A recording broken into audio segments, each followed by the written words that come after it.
కేవలం 7999K up to 10 kgs వరకు బరువు తగ్గి అధిక బరువు నుంచి వచ్చే ప్రధాన సమస్యలను దూరం చేసుకోండి. నవ్విస్తే చాలు అది ఏ జోనర్ అయినా సినిమా హిట్ అయిపోతుంది.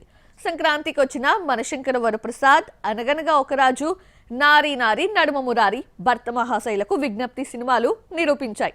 ఫ్లాపుల్లో ఉన్న ఓ హీరో కామెడీనే నమ్ముకొని యాక్షన్ తో వస్తున్నాడు. అతను ఎవరో చూసేద్దామా? మట్కా ఫ్లాప్ తర్వాత Varun Tej horror comedy genre ను సెలెక్ట్ చేసుకున్నాడు. మేర్లపాక గాంధీ దర్శకత్వంలో రూపొందుతోన్న ఈ సినిమాకు కొరియన్ కనకరాజు అన్న టైటిల్ పెట్టారు. మిరాయ్ బ్యూటీ వరుణ్ తో జతకడుతోంది. వరుణ్ తేజ్ బర్త్డే సందర్భంగా టైటిల్ గ్లింప్స్ ను విడుదల చేశారు.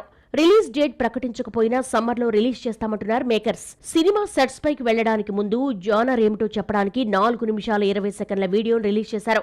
Action, thriller, comedy, horror, romance genre పేరు చెప్పడానికి 1 సెకండ్ చాలు. కానీ చిన్న కథ అల్లి జోనర్ ను ప్రకటించాడు.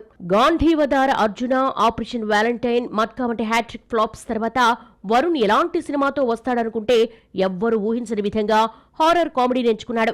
వరుస ఫ్లాప్స్ లో ఉన్న వరుణ్ ను కమెడియన్ సత్య ఓదార్చడంతో వీడియో మొదలైంది. కొరియన్ కనకరాజ్ తో Varun Tej first time horror genre లోకి ఎంట్రీ ఇచ్చాడు. హీరోతో పాటు డైరెక్టర్ మేర్లపాక గాంధీ కూడా భయంకరమైన ఫ్లాప్స్ లో ఉన్నాడు. వెంకటాద్రి ఎక్స్ప్రెస్ రాజా వంటి వరుస హిట్స్ తర్వాత మేర్లపాక గాంధీ నానితో తీసిన కృష్ణార్జున యుద్ధం, maestro, like, share, subscribe flops అయ్యాయి. 2 ఏళ్లు గ్యాప్ తీసుకుని first time horror comedy genre తో వస్తున్నాడు దర్శకుడు. వరుస ఫ్లాప్స్ తో వరుణ్ వెనుకబడిపోకుండా, గ్యాప్ ఇవ్వకుండా కొరియన్ కథతో కొత్త సినిమాను మొదలుపెట్టేశాడు.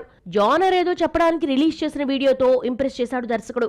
అలాగే టైటిల్ అనౌన్స్మెంట్ వీడియోతో హారర్ కాన్సెప్ట్ ను టచ్ చేశాడు దర్శకుడు. గద్దలకొండ గణేష్ తర్వాత మరోసారి లాంగ్ హెయిర్, బియర్డ్ తో కనిపిస్తున్నాడు వరుణ్. గ్లింప్స్ కిచ్చిన మ్యూజిక్ తో ఓజీని గుర్తు చేశాడు తమన్.